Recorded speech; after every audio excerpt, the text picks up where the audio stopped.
മലയാളത്തിലെ ഏറ്റവും high ബഡ്ജറ്റുള്ള cinema എന്നാണ് എനിക്ക് പേഴ്സണലി കണ്ടിറങ്ങിയിട്ട് തോന്നിയിട്ടുള്ളത്.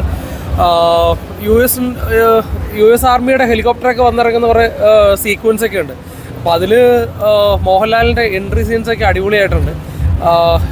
ഒരു നാടൻ ലൂസിഫറിനെ എനിക്ക് ഈ പടത്തിൽ എനിക്കൊരു മിസ് ചെയ്തായിട്ട് എനിക്ക് തോന്നിയിട്ടുണ്ട്. പക്ഷേ പേഴ്സണലി പറയുകയാണെന്നുണ്ടെങ്കിൽ വാച്ച്ഫുൾ മൂവി തന്നെയാണ്. മസ്റ്റായിട്ട് തിയേറ്ററിൽ വന്ന് വാച്ച് ചെയ്യേണ്ട മൂവി തന്നെയാണെന്ന് ഉറപ്പിച്ച് പറയാൻ പറ്റും.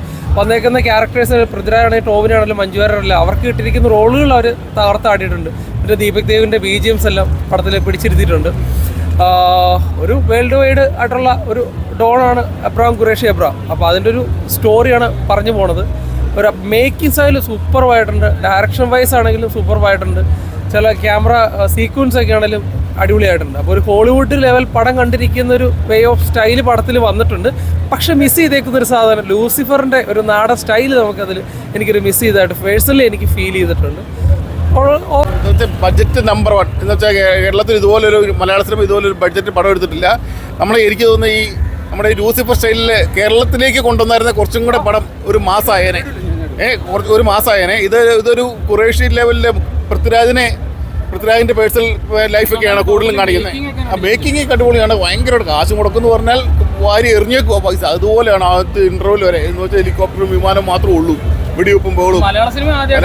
അങ്ങനെ ഇതുപോലൊരു മലയാള സിനിമ നമ്മളിവിടെ ഒരു പ്രതീക്ഷിച്ചിട്ടില്ല. ഇത്രോ ഒരു ഹൈ ബഡ്ജറ്റാണ് പടം.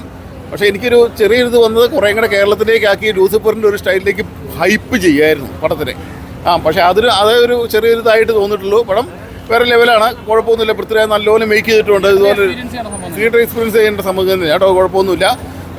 ഞാൻ പറഞ്ഞ ഇതൊരു നമ്മുടെ കേരളത്തിലേക്ക് വന്നത് കുറച്ചും കൂടെ നീട്ടുമായിരുന്നെങ്കിൽ ആ ഒരു കഥാപാത്രങ്ങളെ കുറേ കൂടെ എസ്റ്റാബ്ലിഷ് ചെയ്യുമായിരുന്നെങ്കിൽ കുഴപ്പമില്ലായിരുന്നു. ഇതൊരു ഭയങ്കര ഒരു ഇൻ്റർനാഷണൽ ലെവലിലേക്ക് പടം കയറി. അതാണ് പറ്റിയത് കേട്ടോ, കുഴപ്പമൊന്നുമില്ല. എന്ന് വെച്ചാൽ വാച്ചുകളാണ് സീറോ. എന്തായാലും തിയേറ്ററിൽ മസ്റ്റ് വാച്ച് പടം തന്നെയാണ് ഉറപ്പായിട്ടും. വലിയ സിനിമ നമുക്ക് എടുത്തു പറയാനൊന്നുമില്ല. നമുക്ക് മലയാള സിനിമയുടെ പട്ടികയിൽ തന്നെ പെടുത്താൻ പറ്റിയ സിനിമയാണ്. പടം സൂപ്പറായിരുന്നു. മലയാള സിനിമ നമ്മുടെ പൃഥ്വിരാജിൻ്റെ ഡയറക്ഷൻ അടിപൊളിയായിട്ടുണ്ട്. ലാലേട്ടൻ്റെ സിനിമ വലിയ ഇന്ത്യൻ സിനിമ നമുക്ക് ചരിത്രമൊന്നും എഴുതാൻ പറ്റില്ല, പക്ഷെ എന്നാൽ കണ്ടിരിക്കാം. അടിപൊളി, കുഴപ്പമില്ല, സൂപ്പറായിട്ടുണ്ട്. മാർവലസ് ആൻഡ് ഫണ്ടാസ്റ്റിക് ആണ്.